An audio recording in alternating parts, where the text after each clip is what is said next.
Hello there. What do you think about when you hear the word conservative?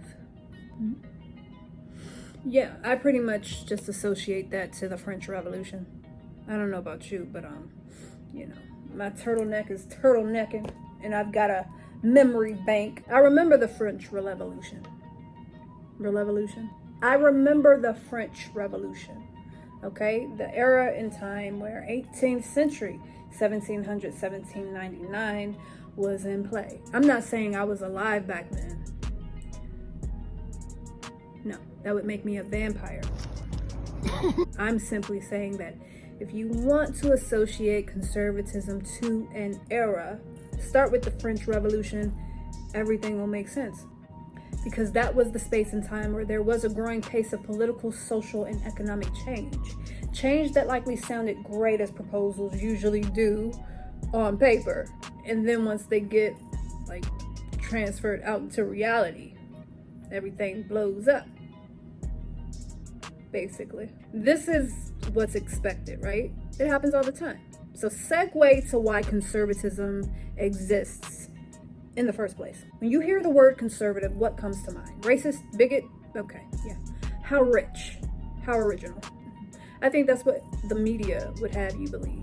If you're out there and you're not familiar with what a conservative is, listen up.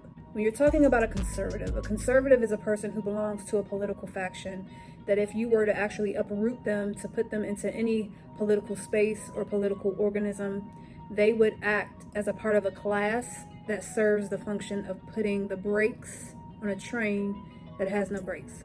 That's it.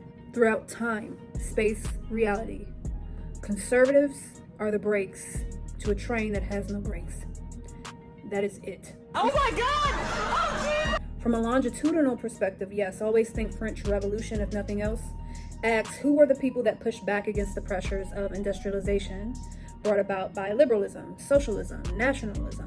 Who within society takes a resistant posture when they see progressive ideas spearhead society towards a cliff? When ideologies nest on a progressive dial and the dial is headed towards a utopia, there will always be an ideology that will shout, hey, your utopia is paving the road to hell. Who were the people who stood in defiance to anything that embattled social order? Who tried to rein in the craziness of an ism, nationalism, socialism, liberalism, especially when those things showed signs of having recessive results? These people are called conservative, or they're also accused of being conservative, which is interesting, right? Because from that perspective, you can almost suggest that conservatism isn't an ideology, it's an attitude. But can it be both? What makes conservatism an ideology? We can find out together. But not before this introduction right here. There can be no utility in a conversation about conservatism from an ideological or political perspective before addressing cultural conservatism and how it operates in our reality today. If we understand cultural conservatism, the ideological and economic ideas come next. We're going to crawl before we walk here. So this content is really intended to just establish that cultural conservatism in 2024 is the way you describe a demographic of people who are the brakes to a train that has no brakes. That's it. Put the knife in the goose is cooked, the rabbit has been boiled. This content is just intended to help you understand that in any healthy socio-political environment, there must be a display of something called political dynamism. And if you're not familiar with what that is, we can talk about it real quick. Political dynamism is what a healthy social organism must have. You have to have a progressive accelerator class, and you have to have the brakes to that accelerating system. And then ideologies in between, they have a function as well. If you pick them all up and put them inside of an automobile, this is political dynamism. Today, to the heart of millions, conservatism that strives to be the brakes on a train has no real place in society anymore. I do honestly feel like conservatives have become witchers. Either they're putting themselves out of business, or there's just no space in society anymore. And I have a theory to why that is. If we observe what's happened to the West, government has effectively taught Americans to associate the brakes on a train to racism or a threat to their democracy, and it's been effective. For this reason, Americans grow state, they grow the establishment, they grow government. By associating the brakes on a train to white supremacy, Arms of the government, including much of America's school systems, are in the process of teaching Americans to give up or assault their own First or Second Amendment rights. This does mean that today Americans are asking for two different forms of government and two different constitutions that exercise different restraints. Unfortunately, we have become a constitutional republic where inside we are now two countries. Because political dynamism, where there should be brakes to a train system, it's not existing, it's not functioning the way it's supposed to function, because the state has taught people to attack the brakes on a train. Here's my theory. If conservatives will not be able to be the brakes on a train, then if you're a cultural conservative like myself, you're basically trying to conserve a constitution that restrains government, but you can't. So you also endorse national divorce by seeking separatism before America falls, and what gets erected from the ashes is a constitutional democracy where you're not the brakes. Make sense? You have no interest in being the brakes on a train anymore if you're a cultural conservative. So the strategy ahead is to hand Americans who want to live in a constitutional democracy to it. If you're a cultural conservative, like myself, you have adopted a negative freedom orientation, while there is a minority of conservatives who endorse positive freedom. Today we're going to learn all about what that means. What is cultural conservatism really? Drop the intro. What you know about my politics? Know about my politics.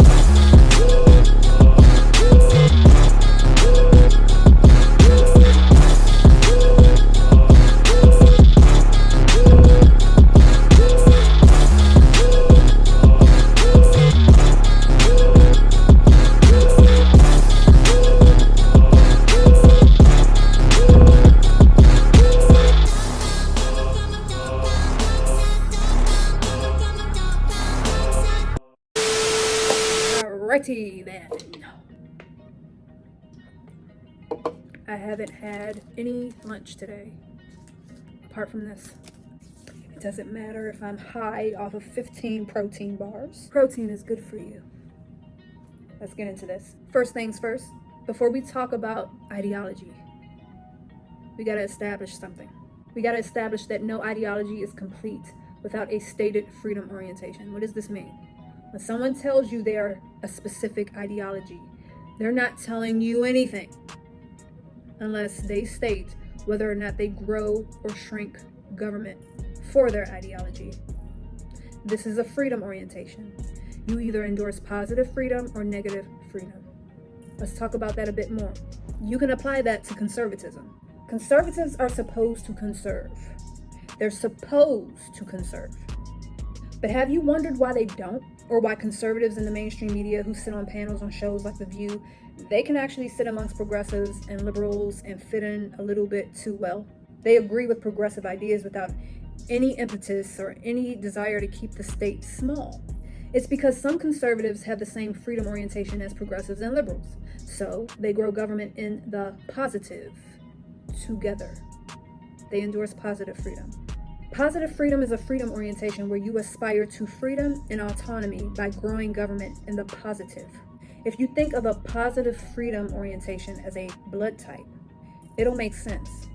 Because then you can take a conservative, a progressive, and a liberal who all endorse positive freedom, and this is all to mean they are compatible for the same kidney. They are compatible for the same democracy. They are compatible enough to share the same union. Together, they are most capable of turning this constitutional republic into a constitutional democracy because they grow government in the positive together. Their freedom orientation is positive freedom. It may as well be their blood type. Make sense? Examples in reality tell me to start with the current Congress in 2024. You have a Republican or conservative majority, yet you're seeing the same agendas from the previous Democratic majority always forward, and you're wondering why. Well, knowledge is power now. Today, you know that Republican majority in Congress is peppered with conservatives that do what? They grow government in the positive. They endorse positive freedom. By name, they are conservative. By freedom orientation, they may as well be progressive. Yes, there are conservatives that exist who believe that they can grow government to conserve. Let's talk about that. Let's talk about how on God's green earth someone can think that they can achieve their best life and autonomy and freedom by growing the state. I don't know. I guess it's possible. To me, it's just like asking for more freedom while asking for more paternalism. But let's just go ahead and blame everything on Edmund Burke. You know that guy? What did Edmund Burke do for you? He died for sins. No, that was...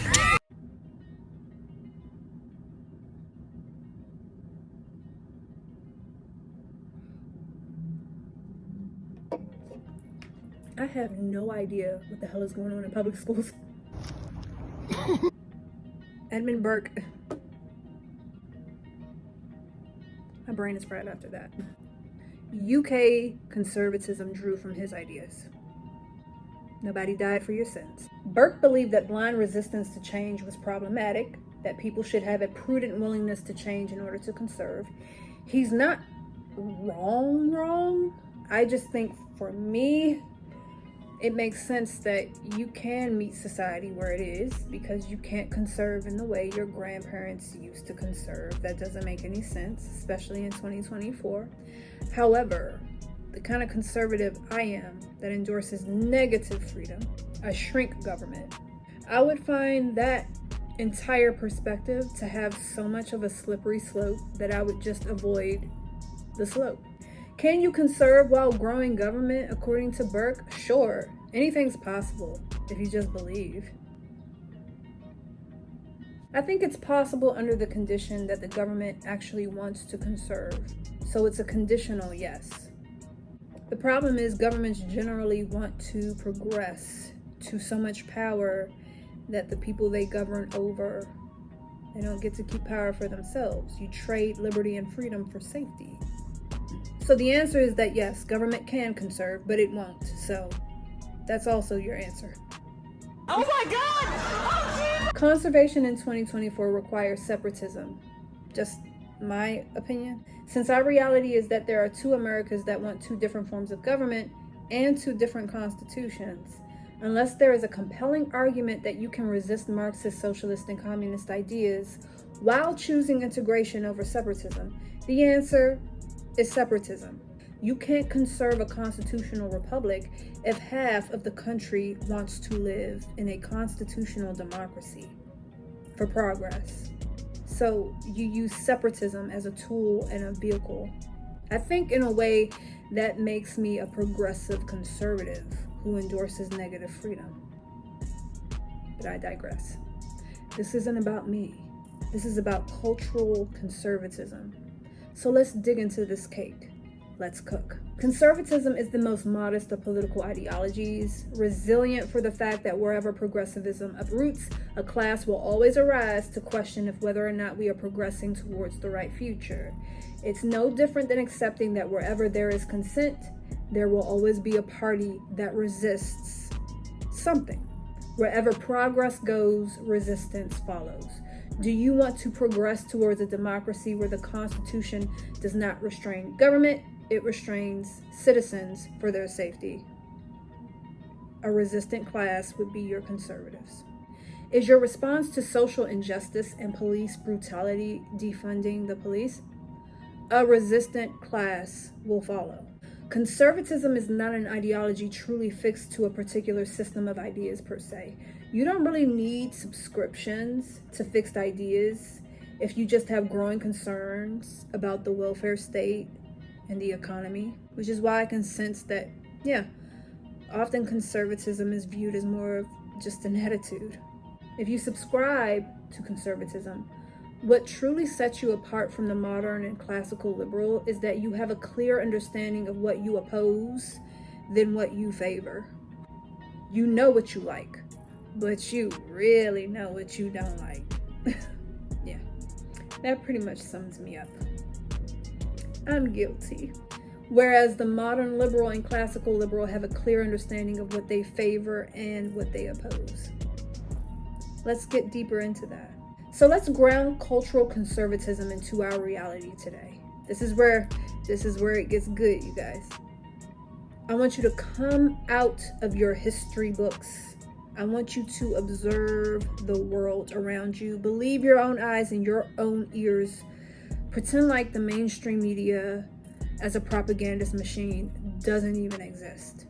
All that exists is you, your eyes, your ears, your senses. Okay? You sense that the conservative class attempts to be the brakes on the train. You sense they want to keep the state small. Arguments can be made that they fail. Why do they fail?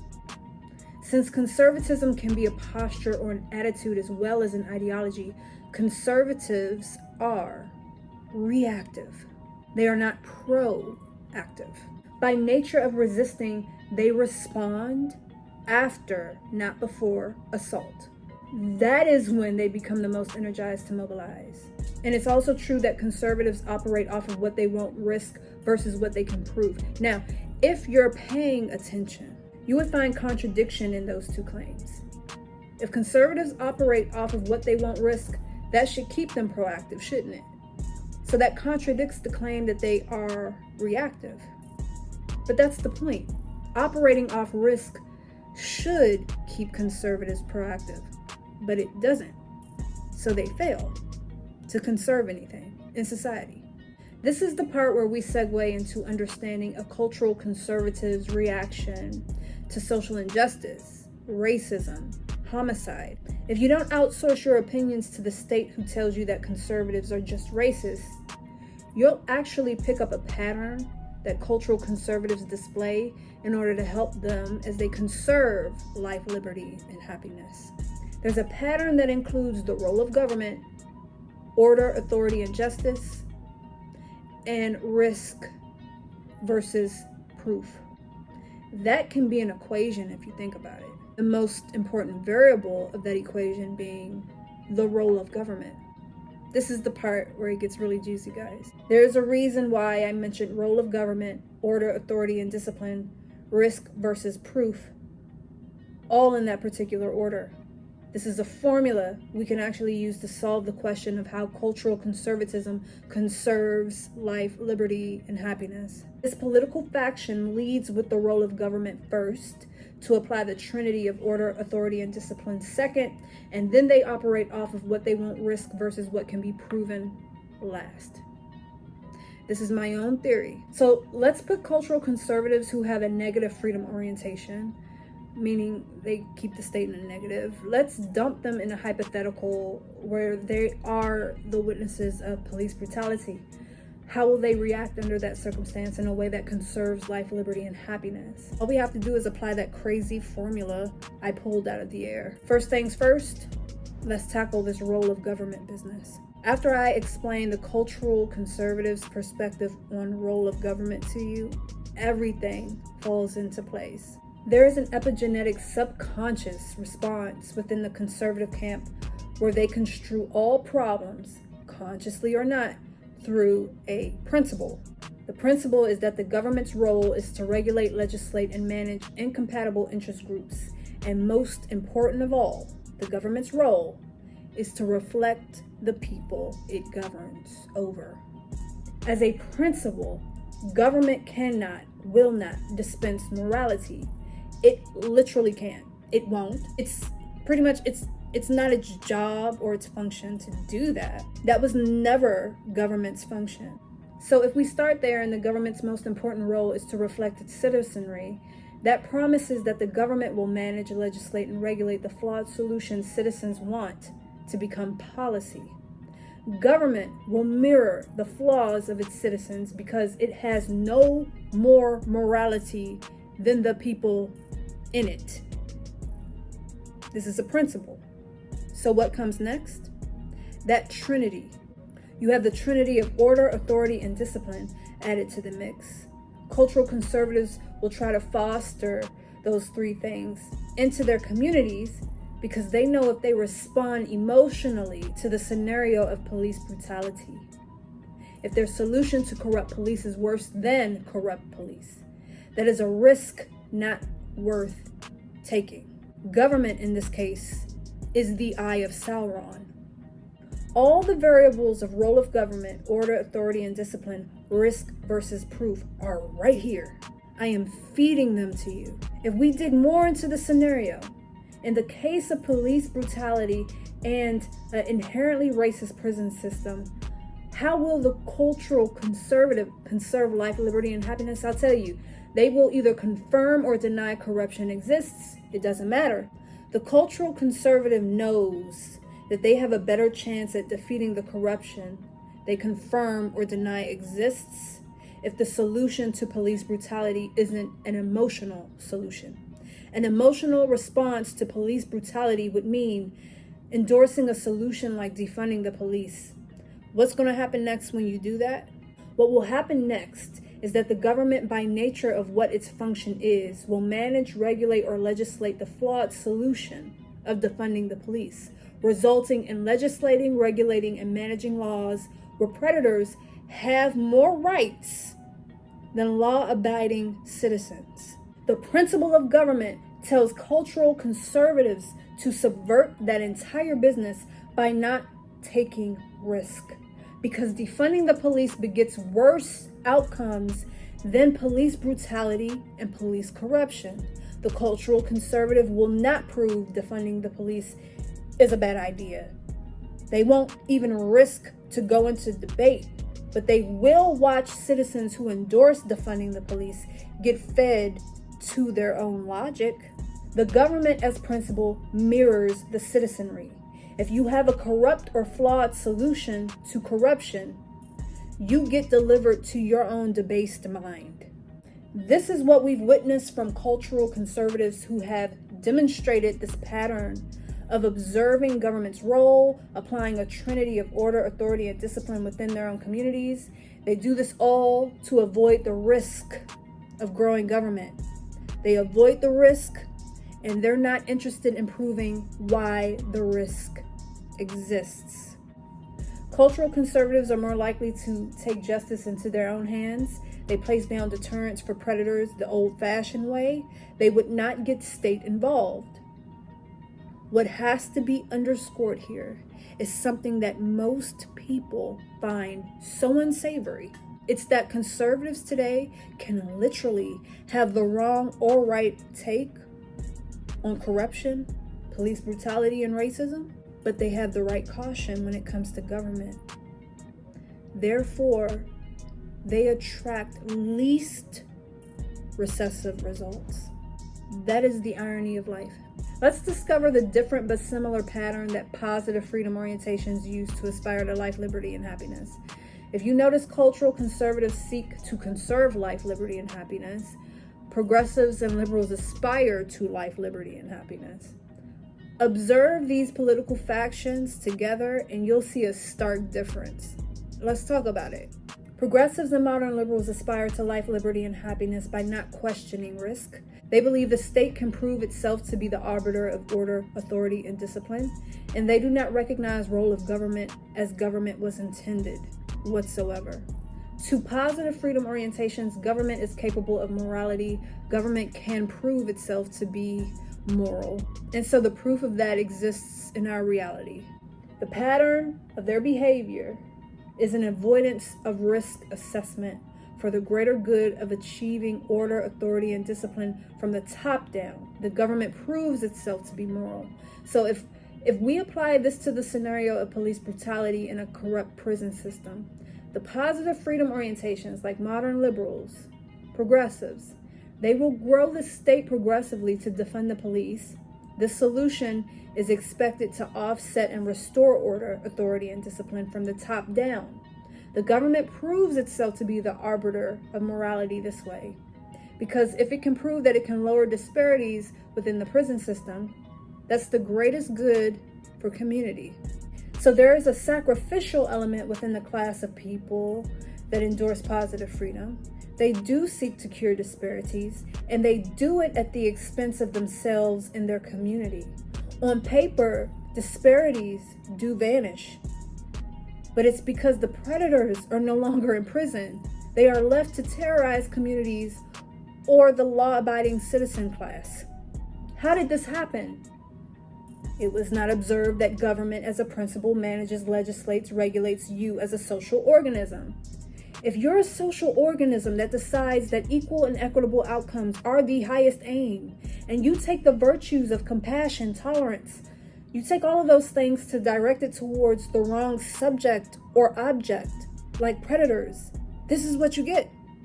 The government will then manage and regulate laws protecting predators.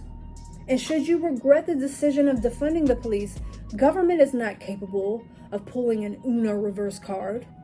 Since government manages the flawed solution of defunding the police, government is more than likely to help communities assimilate to living amongst robbers and thieves.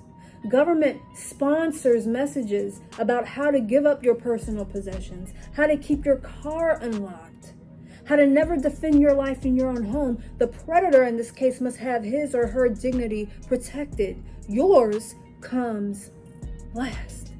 Millions of citizens who want to live this way will consent to better managing their lives around predators as their ideology demands. You see it in reality, especially within progressive sanctioned cities. Believe your eyes and your ears. You're not crazy. The positive freedom orientations attract governments that reflect their flawed solution set. So what must be underscored here is that liberals and progressives can have the correct assessment, the trendy assessment on social injustice, racism, and colorism, and all that other stuff. They can have it right. However, they have the wrong caution. And so they believe government is capable of morality. And so they produce recessive results. And so they believe government is capable of morality. And so they produce recessive results. And to cover up the recessive results, they'll just make sure the disparities and all the nastiness doesn't exist on statistic logs. They progress themselves into a future they have absolutely no recourse for. They are educated and indoctrinated into growing the state in the positive. Ladies and gentlemen, this is your positive freedom orientation. Does it make sense yet? If you are a cultural conservative, you are a negative freedom orientation, and you are not compatible with positive freedom orientations. You're not. And that doesn't make you enemies. That really just means that you are like freshwater and saltwater fish, and you don't belong in the same aquarium. If you're a cultural conservative, like myself, you are trying to be the brakes to a train wreck, and you're called a racist for it. And I'm here to tell you it's nothing racist about me, but millions of people would call me the brown face of white supremacy because I'm not sacrificial. I don't grow the state. I lead with the role of government. I don't take the risk. We can go deeper than the scenarios of police brutality. We can actually talk about multiculturalism. We can bring that into the mix. The cultural conservative knows that because of the principle that government will manage, legislate, and regulate a multicultural society, society will attract the kind of government that reflects people with varying morals and ethics. Cultural conservatives like myself, we have an aversion to too much multiculturalism. We know it can't work. We know it will attract the eye of Sauron. As a rule, we have an aversion to too much incompatible diversity. A person like myself, a cultural conservative, we know that government is a man-made managing entity that mirrors the corruption of the people it governs, and we're called names for it. But let's get real about cultural conservatives like myself, because we do have our flaws. Let's talk about those right now. A cultural conservative will make the mistake of defending why they have an aversion to multiculturalism and prefer homogeny, instead of recognizing they don't have to defend anything to their accusers, like liberals and progressives, who also grow government and also prefer homogeny, proven by why they work so hard to create homogenized thought.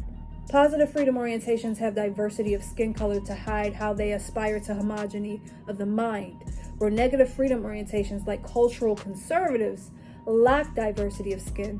They can't make diversity a shield. They may have diverse groups within their demographic, but for the most part, they get caught in the trap of being contrarian to liberals and progressives. Cultural conservatives don't realize there doesn't need to be a fight or a debate. Cultural conservatives are always resisting, always defending, unnecessarily, even in cases where they don't have to. And I have a feeling their opposition knows this. I have a feeling that progressives and liberals, they can exploit this about the conservative base. They can bleed conservatives dry by hemorrhaging their time from them. They will always be able to take a conservative's eyes away from what truly matters. I am a conservative that endorses negative freedom. And truth be told, the reaction artists in the conservative space, the members of the intelligentsia that we have, what they do best is put on a fancy tie and they engage in debates with political factions that don't believe in the exchange of free flow of information. And they don't realize it hemorrhages their time. It hemorrhages all of our time. We need the brightest constitutionalists and secessionists now. We do. And they're amongst us, but they're distracted. What are they distracted by? I don't think the conservative base realizes that time is better spent leading from a humanitarian perspective. It might be that we've outgrown our union.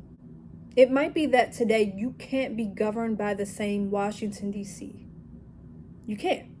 You're not going to conserve America if you're in a union where America's principles, constitutional rights are always assaulted, right? What conservatives do best is debate, react, and resist. While doing it, they never reconcile how silly it is to debate ideologues who would persecute, abuse, or imprison their political opposition. They hemorrhage their own time. Wrapping all of this up, if we tie all of this up right here, what do cultural conservatives do? They can look upon social injustices like racism and corruption and either deny it's happening or decide it is happening, while neither of those postures lead them to grow the state, ever. They would never do that. The government is the eye of Sauron. The government feeds you to your own logic. If your logic is poor, then the government will manage, regulate, and legislate your poor logic. You get fed to your own debased mind. To cultural conservatives, you can only meet corruption with authority, order, discipline from your community, or else you end up with a government that makes your problems worse. So here are some everyday examples. Should your society become virtuous, tolerant, and compassionate, and empathetic and sympathetic? Great. But what happens when those virtues are directed towards the wrong object or subject, like predators? Your government will manage, legislate, and regulate on behalf of protecting predators, not you. The government reflects what you have become as a social organism, subverted. Should your society become virtuous, tolerant, and compassionate, you want equal and equitable outcomes in the realm of love being love. If you put that on a progressive dial, it progresses into the realm of love with children, incrementally over time. The government will then legislate and regulate and manage laws that protect people that have sexual attractions to children. The government in this case reflects what you have become as a social organism, perverted. Should your society decide to accept the offer of free healthcare and education? Okay, but the trade-off is constitutional rights. That's weird. What if you accept the trade-off and you don't lead with the principle that government isn't moral? Someone is offering a Faustian deal under the guise of human rights. What happens next? You attracted the wolf. Now the wolf is in the chicken coop. The government now reflects what you gave it permission to be, a wolf. And you're the chicken in the chicken coop, who did not think it weird that someone was offering you human rights in exchange for rights that are God-given and inalienable. Should your society decide to accept the offer of abortion as healthcare, the government will reflect what you have become as a social organism. You fell for a eugenics program. It came to you under the guise of healthcare, but now your birth rates drop and the trade-off is opening your border, which indirectly makes your cost of living rise. Government will reflect a government that is replacing you because you're replacing yourself.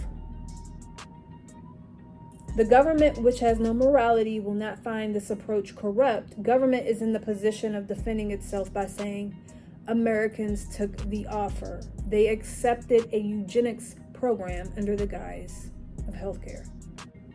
Government has no karmic debt to amass. Government won't attract punishment from the guy upstairs because consent was involved. Truth be told, some of these examples hit really close to home. If you apply the reason government was erected, its role, its function, then since it regulates, legislates, and manages the flaws of the citizenry, an argument can be made that somehow government is quite biblical. The way it functions intersects with biblical justice, where God delivers his children to their inventions and philosophies and standards when they decide to follow their science, their teachings, straying from his natural order and design. The divine power upstairs has stitched into the fabric of this natural world a law that if mankind erects government, the government mirrors mankind. Government is a way that God delivers nations to their debased minds. Why did countries become under communistic rule around the world? They gave their consent to the wolf that made promises of human rights. The wolf did not use tricks. It operated in plain sight. So the wolf is actually operating on a contract. He will offer you an offering, ask you to disarm yourself so you can get the offering. If you do it, the wolf's claim to the source upstairs is that you threw away your God-given rights. You don't want them. So now you belong to the wolf. That's justice. If and when a group like conservatives try to resist the wolf in this scenario by helping his victims see the Faustian deal he's made, the wolf has a right to attack the resistant class, like the conservative base.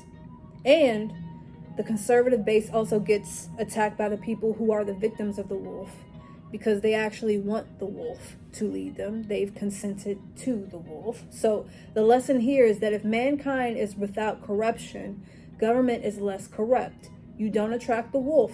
And if the wolf comes and he makes a Faustian deal, you have to decline it. And when people around you don't, it's really not your job to convince them otherwise. It might be your job to debate for a little while, but when debating proves that it's not helping anything, you have to move away from the classes who consent to the wolf. If you apply what we're witnessing as a country to these ideas, cultural conservatives who are supposed to be the brakes on a train have actually attracted allies who see what government has become. It's cloaked itself in democracy. It's making Faustian deals that it will trade human rights for constitutional rights, but it was clever enough to make sure the American people consent and defend why the trade is good. God, the guy upstairs, to that point, is already judging America. Time was provided for those who wish to stay away from the wolf to distance themselves from those who consent to the wolf.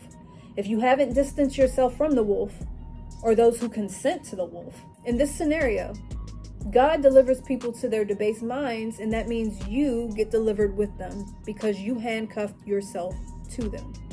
There is no earthly reason why a God will ever intervene on America's behalf if Americans handcuff themselves to states and provinces that take Faustian offers. They did it with their own free will. God intervenes when miracles are needed. If it's something Americans can do on their own, but they just won't do it, they'll get judged. And judgment will be in the form of delivering everyone to their own debased minds by a government. Government is the living institution that delivers people to their own policies and philosophies that they invent. So from the perspective of a cultural conservative, nothing gets conserved by conservatives in our day and age. As a conservative myself, I'm gonna keep it real. We don't conserve because we are reactionary. We are not proactive. We identify the wolf, but we make no strides to separate ourselves from the wolf. Cultural conservatives keep themselves handcuffed to the wolf as they repeat how indivisible they are as a country. Mark these words. The biggest mistake cultural conservatives like myself make in this age is that we claim we resist the wolf and we echo how indivisible we are at the same time. For that, we are being judged right here, right now, in this age. The universe, the big guy upstairs, They have no reason to intervene on our behalf if we claim to be united with what we're trying to resist. We're being delivered to what we claim to be united with. Why don't conservatives conserve anything? Somewhere our minds were poisoned against separatism, which is what we need now more than ever. We may love the idea of a 50-state union more than we care about conserving America. By the end of it, we get governed by the wolf and we face persecution from the people who consent to the wolf. Hopefully this explains why cultural conservatism loses and fails in our time. Despite how cultural conservatives want to conserve, they don't. We fail. Negative freedom orientations do not believe or understand that to conserve, you must make the fight about an expired union where you now want two different countries. That is the crux of most of America's problems. The government is not what you attack. It actually has a right to manage the citizenry. It has to. The problem is that positive and negative freedom orientations are incompatible, and they refuse to admit it. They refuse to separate. The wheat is not being separated from the chaff in this decade, in this age. It's just not. The truth about America is that we're now asking for two different forms of government, two different constitutions. We have no flag to assemble under. We have no desire to keep the same currency, and we have no explicit unity projects. Not anymore. That is not enough proof in reality. The symptoms of an expired union are a loss of borders, the blurred lines of citizenship, and the imminent loss of national sovereignty. We're looking at those things now. Conservatives fail for being reactive, not proactive. They also want to remain in a union with Marxist, socialists, and communists who politically persecute their political opposition. Conservatives who are on a negative freedom orientation, they have a habit of debating for far longer than necessary. They will remain on a boat to warn others that the ship is sinking, and they'll end up going down with the ship. As a conservative myself, no one should ever call me biased. And I know the flaws within the political party I'm a part of. But with a bit of luck, this introduction to cultural conservatism was interesting. It might have gotten intense when we introduced a wolf into the mix. It was just really a way to keep things spicy, to help you understand what you're dealing with, to help you understand the role of government. Maybe this was just to help you understand why there's an unconscious thing you do. You don't know why you do it. You just know you're conservative deep in your DNA. What is it for? Why are you a cultural conservative? It's because you have a natural aversion to growing the state. It's in your blood. Despite the decades of propaganda, despite all the indoctrination that Americans have faced for the last several decades, it didn't work on you enough. That's the good news if you're a conservative today. If you shrink government, be happy. Even though we're flawed and we do fail, indoctrination didn't work on us, you guys. It didn't. We still know that government can't be trusted. At this point in time, it has to shrink. Everyone can't say that. You guys, we're just naturally the brakes on the train. That is it. We're just the brakes on the train out here. And we're being shoved out of society. Here we just cross the themes of tradition, human imperfection, what else? Property, society, hierarchy, authority. Yeah. We had some of those things all woven into the mix. Those are themes that make conservatism more than just an attitude. They help conservatism meet the qualification of a legit ideology, because conservatism, believe it or not, it can actually nest itself on core political beliefs. And we'll discover those in the next video. Until next time, you guys. Next time, we'll see how traditional conservatives get down. What it means to be a part of the new right. What is a neocon even? I gave you the bread. Next time I'll give you the meat. I hope you liked this appetizer. If you're a cultural conservative, if you're a conservative in today's time, You're not a racist or a bigot, baby. We can pick you up and put you in any age and time, and you would just try to be the brakes on the train. But in order to get you out of society, you had to be framed. You had to be called a bigot because the state wants to grow itself. It's trying to get rid of the brakes. Progressives, modern liberals, they endorse positive freedom. They're on the train now. They're on a train with no brakes, and no one can warn them. From the bottom of my heart, so be it. If we're not needed anymore, we have to press restart some way, somehow. We actually have to get political dynamism back. Classical liberals, libertarians, anarchists, conservatives, everyone. We have to be in a union where we can healthily disagree. You need a progressive class, you need a conservative class, you need the accelerator, you need the brakes. Society can make me the villain. I know what my blood cries, and I'm damn proud. God bless America, and God bless this outro. What you know about my politics? Know about my politics.